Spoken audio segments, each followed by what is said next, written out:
ठीक है, चलो स्टार्ट कर रहे हैं। 174 सेक्शन, कोरम की बात हो रही है। कोरम मींस मिनिमम अटेंडेंस जो रिक्वायर्ड है एक मीटिंग को वैलिड डिक्लेयर करने के लिए। तो यहाँ पे बोर्ड मीटिंग्स की बात हो रही है तो उस हिसाब से रेफरेंस लेंगे। सेक्शन की लैंग्वेज देख लेते हैं।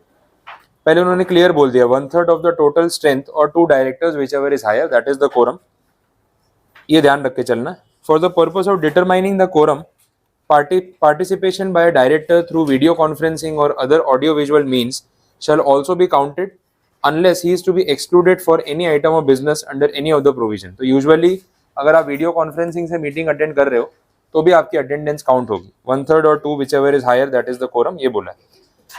ठीक है। 174 सेक्शन ओपीसी पे एप्लीकेबल नहीं होगा, जहाँ एक ही डायरेक्टर है, वहां तो फिर मीटिंग की नीड नहीं, हमने देख ही लिया था। If at any time the number of interested director exceeds or is equal to 2/3 of the total strength of the board, ये बहुत अच्छा पॉइंट है, इसको आप हाईलाइट करके रखना। The number of directors who are not interested in present at the meeting being not less than 2 shall be the quorum during such time। Mathematical issue है यहाँ पे बोला कि अगर एक पर्टिकुलर बोर्ड ऑफ डायरेक्टर्स का जो पूरा ग्रुप है उसमें से 2/3 या उससे ज्यादा डायरेक्टर्स इंटरेस्टेड कैटेगरी के निकल रहे हैं, तो हमने देखा था इंटरेस्टेड डायरेक्टर्स को हम मीटिंग अटेंड करने नहीं देते और उनका वोट भी माना नहीं जाता क्योंकि वो इन्फ्लुएंस करेंगे डिसीजन को। इंटरेस्टेड वो थे जिनका उस अग्रीमेंट में या उस कॉन्ट्रैक्ट में पर्सनल बेनिफिट हो रहा है। तो जब 2/3 या उससे ज्यादा डायरेक्टर्स इंटरेस्टेड कैटेगरी के हैं तो रिमेनिंग जो है वो 1/3 से कम ही होंगे ना। मैथ्स वाली चीज हो गई ना, 1 के 2 हिस्से कर रहे हैं, 2/3 एंड 1/3। तो एक तरफ अगर 2/3 प्लस है तो दूसरी तरफ 1/3 से कुछ माइनस होगा। अभी कोरम में बोला ऊपर 2 और 1/3 विच एवर इज हायर, तो वहां पे 1/3 वाली कंडीशन फिर फॉलो कैसे हो पाएगी जब ऑलरेडी पता चल रहा है कि जो इंटरेस्टेड डायरेक्टर्स हैं वो 2/3 से ज्यादा है और बाकी के डायरेक्टर्स 1/3 से कम है। तो जो 1/3 से कम है उसमें आप 2 और 1/3 विच एवर इज हायर लगाने जाओगे तो 1/3 वाला क्राइटेरिया मैच हो पाएगा क्या? वो तो होने ही नहीं वाला है कभी भी। तो इसलिए बोल दिया कि ऐसी कंडीशन में आप 1/3 वाली कंडीशन को छोड़ दो, उसको इग्नोर करो। मिनिमम 2 डायरेक्टर्स होने चाहिए, उससे ज्यादा जितने भी हो या उसके बराबर भी हो, दैट इज कोरम। तो 2 और 1/3 विच एवर इज हायर नहीं करना है, सिर्फ 2 को ही देखना है, 1/3 वाली कंडीशन को इग्नोर करेंगे क्योंकि वो मैथमेटिकली और टेक्निकली इंप्लीमेंट हो ही नहीं पाएगी बिकॉज अदर साइड जो डायरेक्टर्स हैं वो 2/3 से ज्यादा है। क्लियर, ये पता चला? तो ये बहुत अच्छा पॉइंट है। अगर कहीं केस में उनको बनाना हो, इसको यूज करना हो तो डेफिनेटली कर सकते हैं क्योंकि आपको समझ में आना चाहिए पहले, तो तब आप अपने वर्ड्स में उसको एक्सप्लेन कर पाओगे। ये बात इंस्टेंस करके उन्होंने एग्जाम्पल दिया हुआ है तो उसको जाने देते हैं। Act lays down only minimum number of to form a quorum by the company by its articles, they can provide for a higher number of quorum। ये हमने पहले बात की थी कि जो कोरम का नंबर है 2 और 1/3 whichever is higher, that is minimum criteria जो कंपनीज एक्ट हर कंपनी पे लगाता है।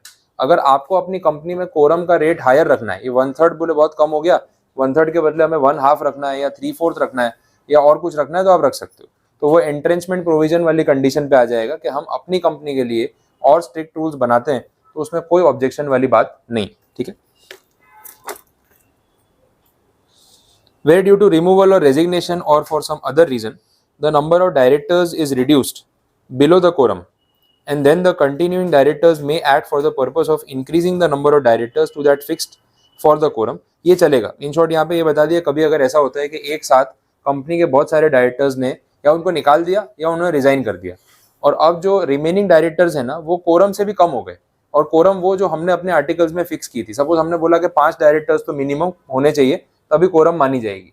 कंपनी में रेजिग्नेशंस हुए, उसके बाद 3 ही डायरेक्टर बचे, तो अब क्या बोला था, कोरम कम से कम 5 और एक्चुअल डायरेक्टर कितने बचे, 3। अब अगर ये डायरेक्टर कोई भी मीटिंग करेंगे तो फॉर वांट ऑफ कोरम वो मीटिंग तो पहले से इनवैलिड हो जाएगी, तो ये तो डेडलॉक हो गया ना, आगे कैसे बढ़ेंगे।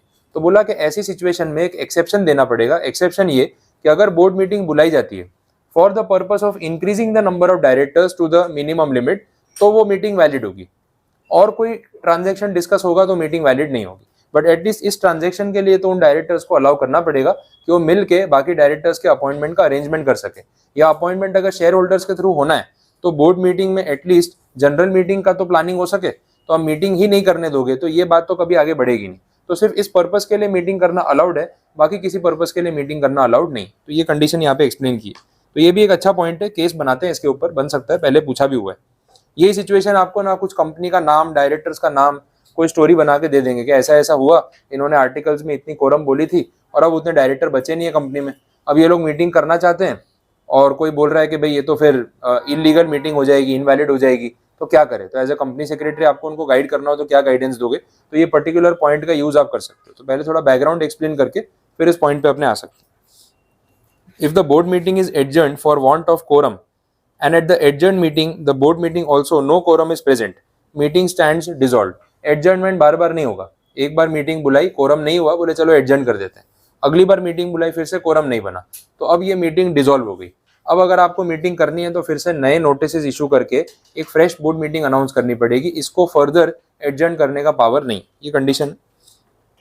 फिर SS1 की बात हो रही, द चेयरमैन में अनलेस डिसेंडेड टू और objected by the majority of directors present at the meeting at which a quorum is present, adjourn the meeting for any reason at any stage of the meeting.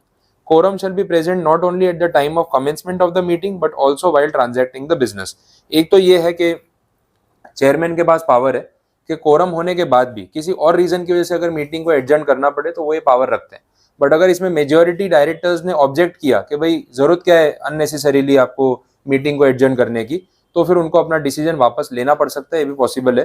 Because फिर वो discretionary power नहीं होना चाहिए कि मनमानी करेंगे, अगर वो पावर है तो for the betterment of the company अगर उसको यूज किया जा रहा है तो ठीक है, अदरवाइज नहीं, ठीक है। तो वो चेयरमैन को अपोज भी कर सकते हैं।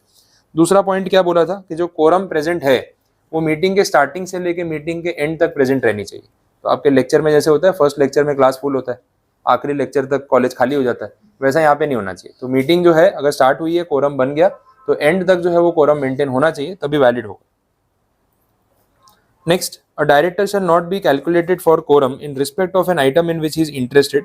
ये बात अपने पहले पढ़ चुके हैं तो वो रिपीट हो रहा है। लास्ट में वो सेबी वाला पॉइंट आ गया, listed entities, top 2000 listed companies, उनको कंप्लायंस फॉलो करने पड़ेंगे। एटलीस्ट एक इंडिपेंडेंट डायरेक्टर कोरम में इंक्लूड होना चाहिए, वो ये पॉइंट एड ऑन हो रहा है वहाँ पे, बाकी की चीज़ें सेम। अब कोरम के बेस पे कैलकुलेशन दे रखा है, ये मैंने आपको कंडीशन तो समझा ही दी है, कैलकुलेशन एज एन एग्जाम्पल एक बार आप सॉल्व करके आज देखना। तो ये एग्जाम्पल्स, अगर कोई कैलकुलेशन वाला क्वेश्चन आया तो उसमें ये पॉइंट यूज होता है। कंपनी लॉ में और ये सब पेपर्स में ना ये लोग एक दो कितनी बार कैलकुलेशन वाले क्वेश्चन रख देते हैं, जहाँ पे आपको जो कंडीशंस परसेंटेज वाइज या कोरम की कंडीशन समझाइए, उसको इंप्लीमेंट कैसे करना है वो नंबर्स दे देंगे। तो ये चीज डेफिनेटली एग्जाम में पहले पूछी है, पास्ट पेपर्स में आप वो क्रैकर में देखोगे उसमें भी आपको मिलेगी कि ये पूछते हैं वो लोग, तो ऐसा नहीं है कि नहीं आ सकता है। तो राउंडिंग ऑफ कैसे करना है, कैलकुलेशन कैसे करना है, एक बार आजा पढ़ के आना, कल अपने फिर से एक बार डिस्कस कर लेंगे, कुछ क्वेरी होगी तो पता चल जाएगी। हाँ, एक ही बार एडजर्न कर, दूसरी बार एडजर्न नहीं, फिर वो मीटिंग कैंसिल हो गई, खत्म हो गई, फिर वापस फ्रेश मीटिंग करनी पड़ेगी। ओके, तो कोरम वाला ही पॉइंट बाकी था ना, और कुछ तो पेंडिंग नहीं था, ठीक है। तो अपना चैप्टर यहाँ पे पैकअप है, इसके साथ नया चैप्टर फिर कल देखेंगे।